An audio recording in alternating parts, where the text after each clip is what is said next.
Hi, and welcome to Campus Mortgage, the mortgage industry's leading provider of underwriting, processing, quality control, servicing, and closing training.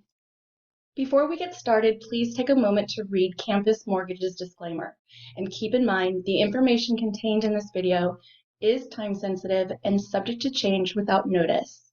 Today we will be discussing part 1 of a 3-part video series. In this series, we will talk about key elements of the appraisal report. The definition of an appraisal is a written statement from an expert opinion on the market value of the property, and that value is going to be used for lending purposes as collateral. Okay, so I'm going to dive into page 1 of the appraisal. This is where you're going to find a lot of information to make sure that the appraisal you're looking at does actually meet and also prove that we are looking at the right appraisal for the borrower. So in the first section of page 1 of the appraisal, you're going to see the property address. That is number 1 key to match. You can use the title commitment, or if you do not have the title commitment, you can go off USPS and see if that address matches. Also, you're going to look at the borrower's name. The borrower's name is very important, even the middle initial. If it's different than what you see on the title report, you're going to want to question that. Owner of public record. If you have a refinance, you're going to want to make sure that the borrower's name is also on public record.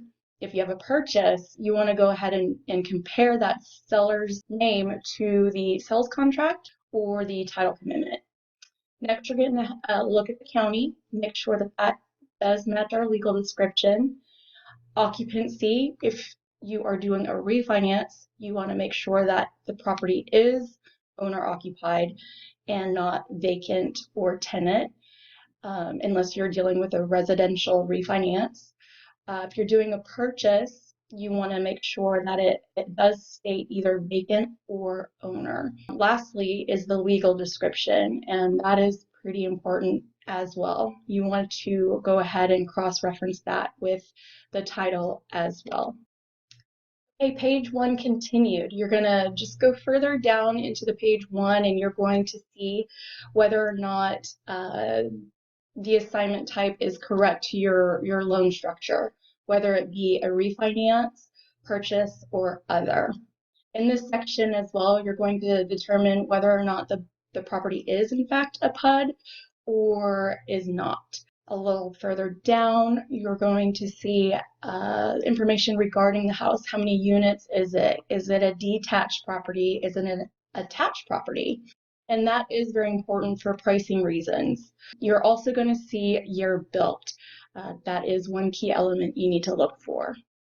Okay, continuing on to page 2, you want to really focus on the comparables used, making sure the distance of the home makes sense, as well as room count and size of home. You also want to look at the condition of the home, and you can always refer to the UAD report to see what those ratings mean. Then you're going to get to your value, which is very important with this whole process, and you want to see that the date that the appraiser completed the report is also accurate. That concludes part 1 of this 3-part video series. For more tips, videos, and for a full list of courses offered by Campus Mortgage, please visit our website at www.campusmortgage.org. Thank you, and as always, make it a great day.